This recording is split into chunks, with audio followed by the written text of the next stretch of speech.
ter morado em nossa vida. Bem-vindos ao Presença Amiga, um programa da área de ações estratégicas do Conselho Espírita do Estado do Rio de Janeiro, sim, a Federativa do Rio de Janeiro. Hoje nós estamos com a querida Carmen Silveira. Bem-vinda, Carmen. Bom dia, meu amigo Henrique Miranda. Nosso agradecimento pelo convite feito e aceito de pronto. Também queremos desejar aos nossos amigos internautas e à nossa federativa, o nosso CERJ, que, na realidade, possamos desenvolver um bom trabalho nesta manhã radiosa. Ah, que bom. Carmen, como foi a sua iniciação no Espiritismo? Como é que você conheceu o Espiritismo? Pois é, Henrique, eu nasci num lar católico. Família pobre, família católica. Acho que eu fui médium desde cedo, porque àquela época, com 3, 4 anos, eu tinha muita dificuldade de dormir. Eu via vultos, eu chorava muito, eu tinha alguns pesadelos. E minha mãe me levava a uma benzedeira. Eu nasci em Niterói, no bairro Barreto. E no bairro Barreto, uma benzedeira que tinha sido ajudante da casa do meu avô. 2 vezes por semana, pelo menos, eu ia lá, ela me rezava com um galho de arruda e com a prece de Cáritas. Era uma beleza isso. Isso me dava, assim, um refrigério, né? E aí eu fui batizada, eu fiz primeira comunhão aos 8 anos, mas eu nasci com a vontade de conhecer Jesus. Então, na igreja do Barreto, São Sebastião, eu fui ajudante do catecismo das crianças, desde cedo. Depois eu fui cruzada, e quando fui cruzada, a madre me convidou para ajudar a ensinar o catecismo. Mas foi aí que começou o meu problema, porque eu não concordava com a maçã de Eva, eu não concordava com aquele pecado original, e eu reclamava, e eu questionava, até que um dia a madre, que era uma madre muito rigorosa, convidou a minha mãe para ir lá conversar com ela. E ela disse, olha, se a sua filha não parar de questionar isso tudo, nós temos que desligá-la desse programa que nós fizemos. Bom, eu, durante não sei quanto tempo, fiquei quietinha, mas a minha ânsia de entender e saber da realidade que falava claro no meu íntimo, não deixou. E aí eu fui desligada. Eu tinha também muitas dificuldades, que às vezes na missa eu passava mal, eu suava, eu tinha que sair da igreja. Bom, aí eu fui, mais tarde, aos 14 anos, eu tive um pico de mediunidade muito grande, de psicofonia. Numa festinha da casa dos meus parentes, do meu tio, irmão da minha mãe, eu dei passividade a um espírito muito grotesco, foi um desespero na festa, e eu fiquei muito intimidada com isso. Fui levada à Federação Espírita do Estado do Rio de Janeiro. Mas fui levada para assistir as palestras à noite. Naquela época, a palestra era num ambiente muito sombrio, vamos dizer assim, escuro. E eles colocavam uma luzinha azul. E eu dizia assim, meu Deus, para que é isso? Eu não queria aquilo. E aquilo me incomodou muito. Eu disse à minha mãe, não quero ficar aqui. A minha mãe, com medo de espírito, porque a minha mãe, sem saber, e eu só descobri isso quando eu me tornei espírita, ela era médium de efeitos físicos. Então, a minha mãe, antes de eu nascer, ela morou em várias casas no bairro Fonseca, porque ela mudava e os espíritos faziam aquele alvoroço, jogava a panela no chão e ela mudava de casa. E a minha mãe, então, começou a frequentar um centro espírita, que eu não lembro mais o nome, ali na rua Coronel Gil Machado, perto do Liceu Nilo Peçanha. E ela passou a me levar lá, mas eu não podia entrar, porque eu era nova. E eu ficava do lado de fora, mas olhando assim na portinha. Era um centro de umbanda branca, aspas. Era uma mesa grande, com as pessoas vestidas de branco, e eu ouvia aqueles cânticos, as pessoas recebiam, aspas, seus mentores, os espíritos necessitados, e aquilo enterneceu o meu coração. Então, a partir daí, uma tia minha, que era umbandista, me levou para Umbanda, que também era em Niterói, na Rua São José. E lá eu gostei muito. Lá eu gostei muito. Fiquei algum tempo lá, e lá eu aprendi o que era conversar com os espíritos. Era uma casa de Umbanda grande, de 2 andares, uma coisa assim, limpa. Nada daquelas coisas de bicho, nada daquelas coisas de bebida. E eu comecei a estudar os orixás. E, mais uma vez, eu dava aula dos orixás. Eu nasci para ser espiritualista, vamos dizer assim. Espiritista. Professora. Eu não sei se era professora. Eu era indagadora das leis que eu não conhecia. Sim. E assim eu fiquei durante um certo tempo. Uhum. Entretanto, eu fui estudar no exterior, nos Estados Unidos. E lá fiquei durante quase 4 anos. E lá tinha uma igreja na Universidade do Mississippi, e antes de eu chegar no laboratório de pesquisa que eu trabalhava, tinha uma igrejinha.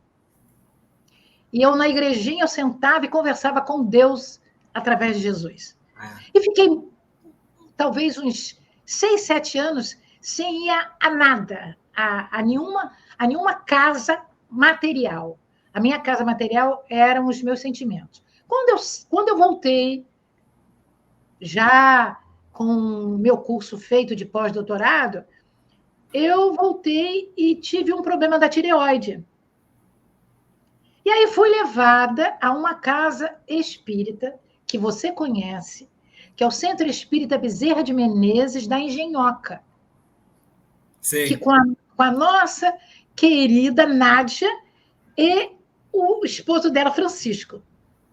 E lá eu fiz um trabalho, fiz um tratamento espiritual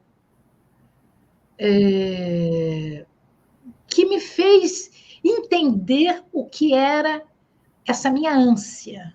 Lá eu descobri que faltava alguma coisa para me completar como espírito, pessoa.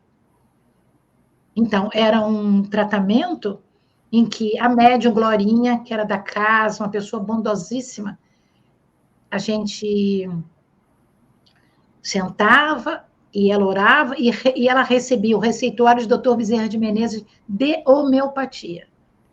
Uma coisa linda, uma coisa linda. Eu comprei até um memento farmacêutico para poder estudar.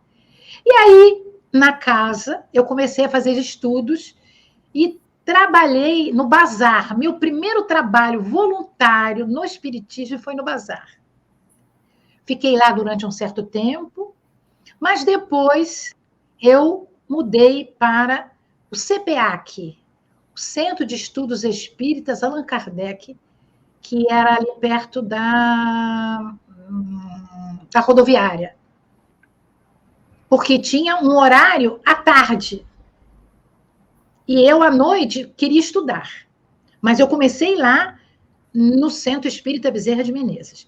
No CPA, que eu encontrei pessoas conhecidas, em especial uma grande amiga até hoje, que é a Elizabeth Charlotte Wilner. E com ela, e mais 2 amigas, e mais um amigo, era uma casa alugada, e nós tentamos corporificar a casa seguindo Allan Kardec. E aí eu comecei a estudar passes.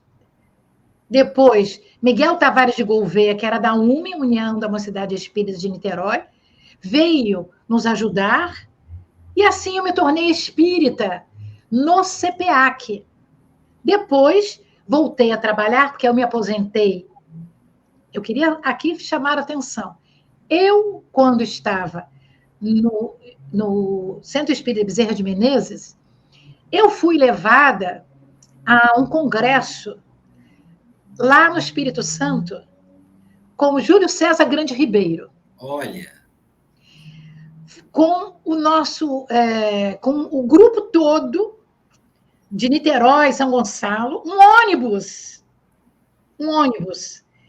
E quando chegou lá, eu olhei aquilo tudo e disse, eu vou me aposentar, eu quero ser espírita para aprender isso tudo.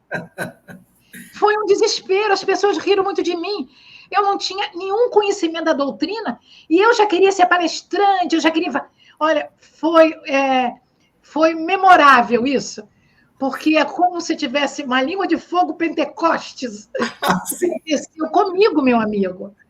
Eu disse, não, eu não quero ficar mais sabendo só o que eu sei. Por quê?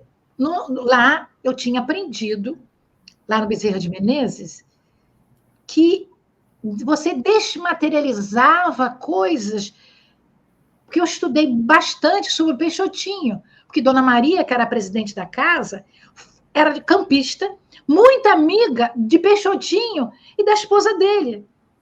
E naquela hora, lá daquele congresso, com slide, lâminas, eu disse, meu Deus, é isso que eu sei fazer, é isso que eu fiz até hoje. Eu quero usar o meu conhecimento, quero estudar mais. E aí eu pedi para me aposentar na UF. A minha família quase morreu, os meus amigos professores também, todo mundo achando que eu estava com uma atividade estranha dos amigos espirituais da retaguarda, mas não era. Era justo o contrário. Eu tive meu grande insight lá com o Julinho.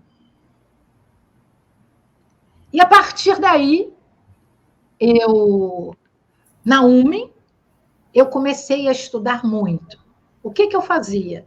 Eu estudava de segunda a sexta-feira, e no final de semana, eu aprendi a pintar.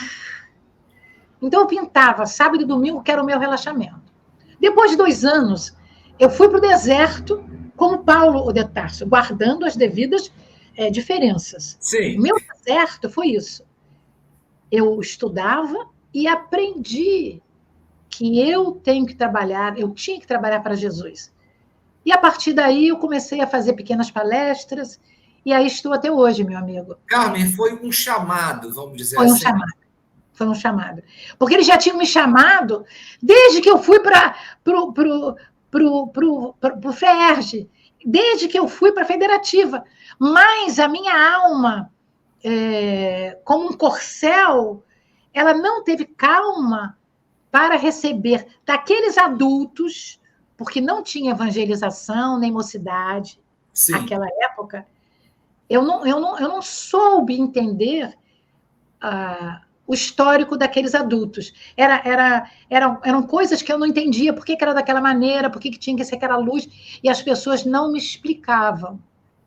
Então, Jesus, compadecido, os mentores, né? Com certeza os mentores do movimento espírita de Niterói, né? Dr. Bezerra de Menezes, Dr. Marx, que foi um espírito e que, quando encarnado, ajudou meu pai na febre espanhola. Minha família conhecia Dr. Marx, eu não, mas a minha família.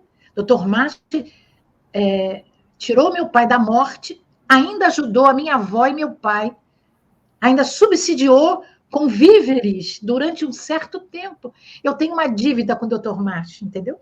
Lá na rua Dr. Marx mesmo, onde recebeu o nome da casa, da rua da casa em que ele morava. Então, foi assim que eu comecei. Foi vereador, não é? Político. Eu comecei, como muita gente, através da doença, né? Através da procura de uma coisa que me tornasse uma pessoa mais feliz. E daí para frente, eu continuei espírita. No ano de 2008, eu vim para Cabo Frio, porque minha mãe faleceu. Eu já queria morar em Cabo Frio, mas a minha mãe nunca quis se afastar de Niterói, por causa da família dela. E em Cabo Frio, eu já conhecia muitas pessoas, porque eu fazia palestras em Cabo Frio. E aí fui trabalhar na Universidade Veiga de Almeida, fui trabalhar em várias casas espíritas, e por afinidade espiritual e necessidade minha e da casa, o Centro Espírita Amor e Caridade, SEAC, abriu as portas para que eu lá fosse fazer o meu trabalho voluntário na vinha do Senhor Jesus. Então, eu estou lá até hoje, né? Lá eu tenho várias atividades, eu sou responsável pela área da mediunidade, eu faço estudos das obras da Joana de Ângeles, do André Luiz, há mais de 12 anos. Esses grupos da Joana e do André Luiz existem há mais de 12 anos. Então, eu fico muito feliz, porque é o 34º seu, do CERJ, Sim. é o quinto reunir, então eu estou enquadrada desde há muito tempo no nosso CERJ. Carmen, você comentou até, nós estávamos conversando antes, e eu digo a vocês, gente, não percam a oportunidade de conversar com Carmen quando estiverem com ela. Carmen você me disse, Carmen, que você entrou tardiamente no Espiritismo. Eu digo a você que você entrou na hora, porque nós temos que pegar as oportunidades como o Paulo. O Paulo entrou tarde no movimento cristão? Não, ele entrou na hora, naquele momento em que precisava dele para a participação junto aos gentios. Carmen, você então se integra no movimento, na Casa Espírita, nos estudos, e o movimento espírita. Como é que você começou a enxergar o movimento espírita? Eu comecei a enxergar o movimento espírita quando na UME eu trabalhei na União da Mocidade Espírita de Niterói 20 e tantos anos. Lá, eu, através dos estudos e trabalhando junto com Miguel Tavares de Gouveia, o Miguel era o responsável pela área da mediunidade da Federativa do Estado do Rio de Janeiro, que era lá na rua... Esqueci o nome. Esqueci o nome da rua. Na Coronel Machado. Sim, então, lá, eu era ajudante dele. Então, nessa federativa, a gente era da Regional Sul. Então, eu com ele viajei em vários lugares do Brasil, como hoje o CERJ faz. Sim. Né? Ajudando na área da mediunidade. E aí eu pude, com o Miguel, que fazia seminários em todo o estado do Rio de Janeiro, através da FEERJ, eu comecei a conhecer o movimento espírita do nosso estado. E no CFN, eu comecei a conhecer o movimento espírita do Brasil. Sim. Quando agora eu estou no CERJ, na área do CEAM, do Serviço da Mediunidade, eu trouxe o conhecimento da FEERJ. Sim, sim, sim. Eu já tinha feito com o Miguel. E acho que hoje eu sou muito otimista na vida. Acho que o movimento espírita ele amadureceu bastante. E ainda vou dizer, ainda nós não temos os frutos da semeadura que todos nós fizemos junto aos benfeitores espirituais, aos guias, a Ismael, aos guias todos que trabalham na nossa federativa, que nós semeamos. Mas, às vezes, a nossa semeadura, como na parábola do semeador, não foi só no solo fértil. Por inexperiência, ainda do reino dos céus não estar inteiramente abrangendo todos os nossos bons sentimentos, nós semeamos numa terra árida, nós semeamos numa terra pedregosa, nós semeamos na beira da estrada, onde as aves vão lá e comem as nossas sementinhas. Sim. E nós semeamos quando a terra é muito pouca.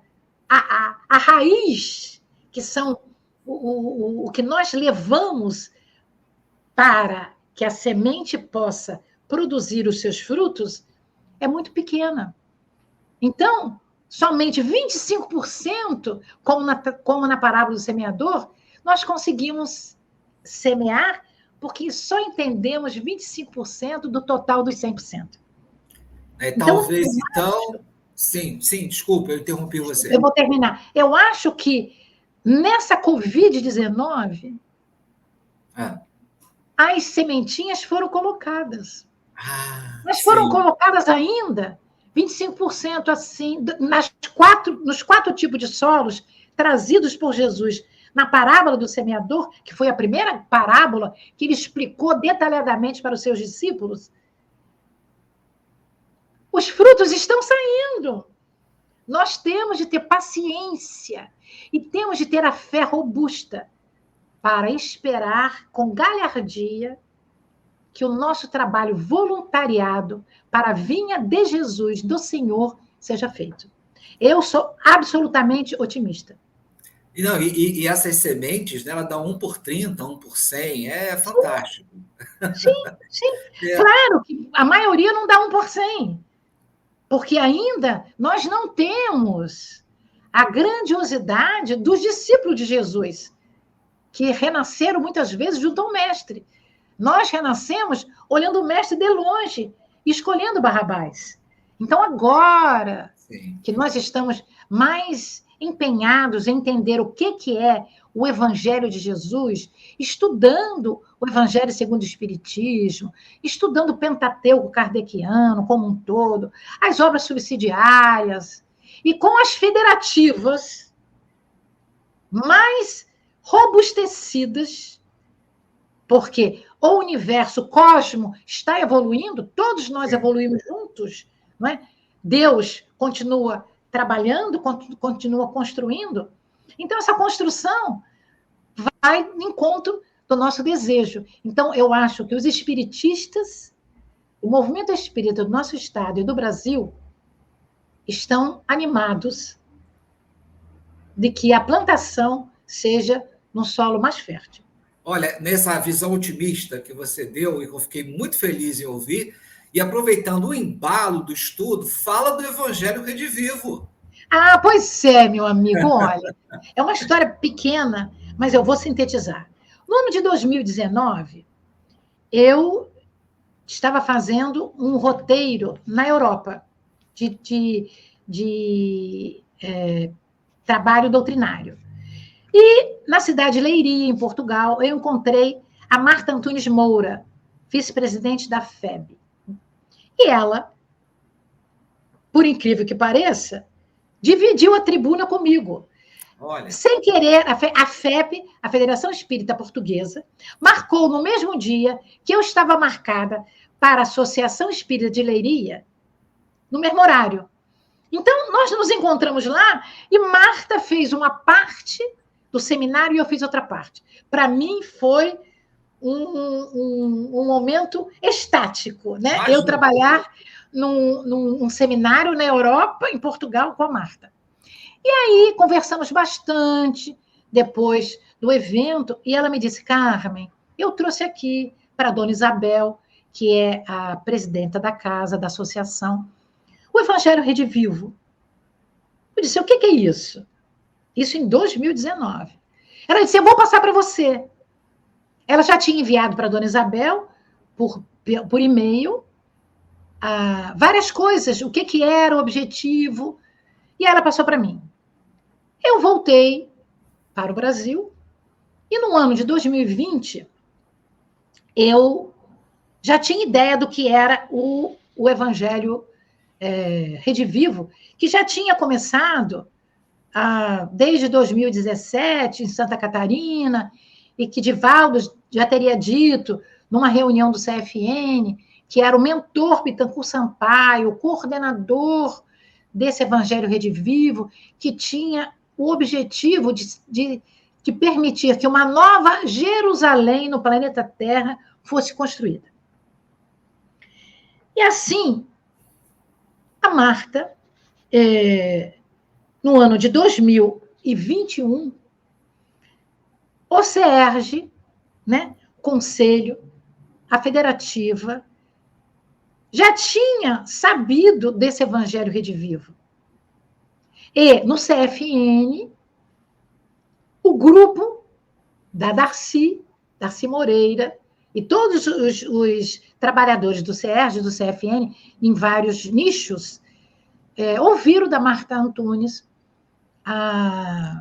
o chamamento para que as federativas pudessem implantar o estudo do Evangelho Redivivo na federativa. E aí eu fui convidada para que, junto a Darcy, a Ana Rosa, a Bernadette, a Aymar, o Tami, pudéssemos formar um grupo para lançar as sementes do Evangelho Redivivo na nossa federativa. Por que isso? Porque no ano de 2020, eu, incentivada pela Marta Antunes Moura e pelo Pedro Paulo Camelo, que era o responsável pelo Evangelho na FEB, implantasse em Cabo Frio. Pedro, querido amigo. Eu implantei o Evangelho Redivivo em Cabo Frio com mais 2 amigas antes de eu ir para o CERJ para trabalhar o Evangelho Redivivo. Então, esse grupo do Evangelho Redivivo de Cabo Frio existe até hoje. Nós já estamos no Evangelho de Marcos, no 3º livro. Olha que beleza. Então, o Evangelho Redivivo, para mim, fez muita diferença, meu amigo.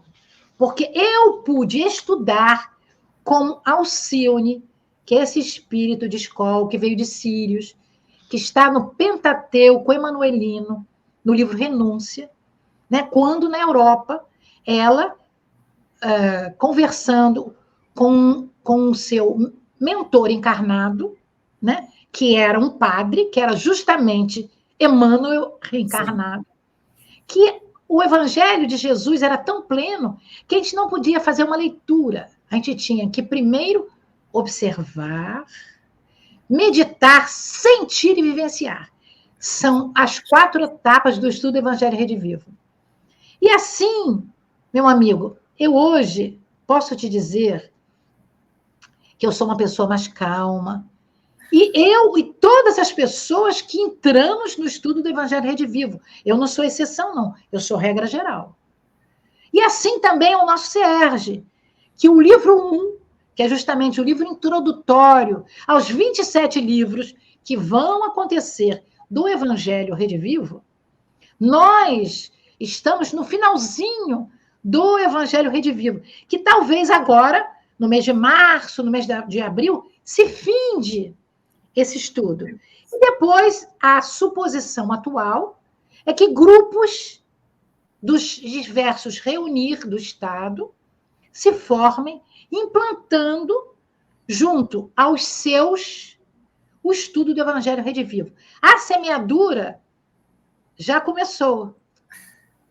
Vamos esperar os frutos, porque eu acho que os frutos serão sazonados, porque na vinha do Senhor não tem como você dizer não, quando você já tem uma sementinha evangélica, evangelizada, aquela sementinha como se fosse um grão de mostarda, com todas as potências dentro do grão, você já tem dentro de você, e você não consegue ficar parada. Você quer saber, você quer estudar, você quer construir esse reino de amor, de paz, de esperança, de equilíbrio, de boa vontade, de pacificidade, de beneficência, de indulgência dentro de você. Então, eu sou otimista quanto ao Evangelho Redivivo implantado nos nossos corações. Carmen, essa sua palavra alegre, radiante, esperançosa, nos contagia, e eu tenho certeza que todos que vão acompanhar esse programa vão se contagiar e vão procurar esse estudo do Evangelho Redivivo. Pois é, assim eu espero, meu amigo. Sim, estamos chegando no final, Carmen, mas, pessoal, não no final dessa grande trajetória que é o Espiritismo, principalmente implantado nos nossos corações. Carmen, as suas despedidas, suas palavras finais. Eu quero agradecer a você, mas eu quero dizer que, nesse mês de fevereiro,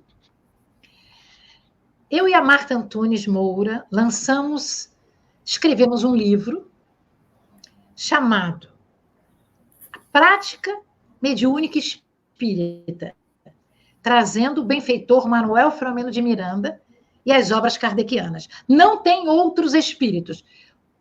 Miranda, Filomeno de Miranda, pelas mãos benditas de Divaldo e o Pentateuco kardeciano.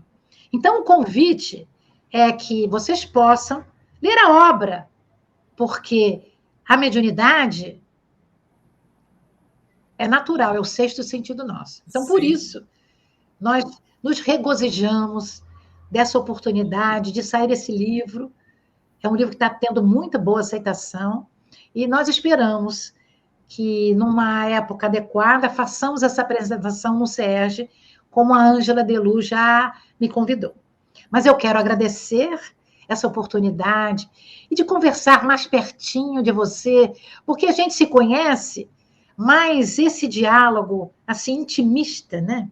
Intimista do coração, da nossa sensibilidade, às vezes não acontece sempre, mas aconteceu hoje, viu?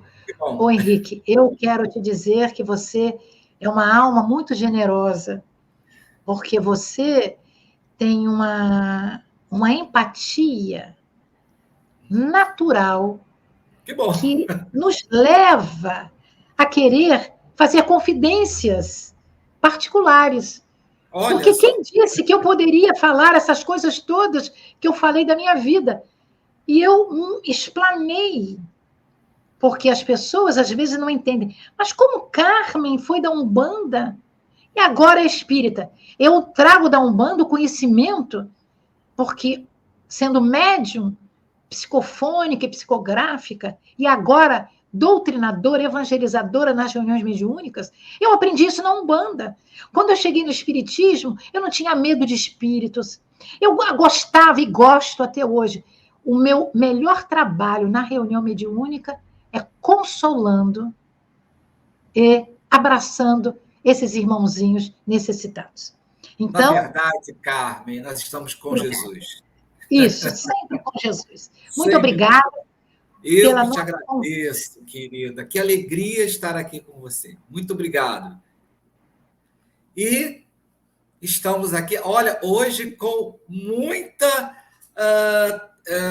como é que eu vou dizer? Tristeza no coração? Eu acho que não isso, mas, puxa, a gente podia ter continuado mais um pouco. Quem sabe Carmen volta para conversar um pouco mais com a gente. Mas terminamos aqui o nosso Presença Amiga e até a próxima. Permitir essa presença amiga, deixar fazer morada.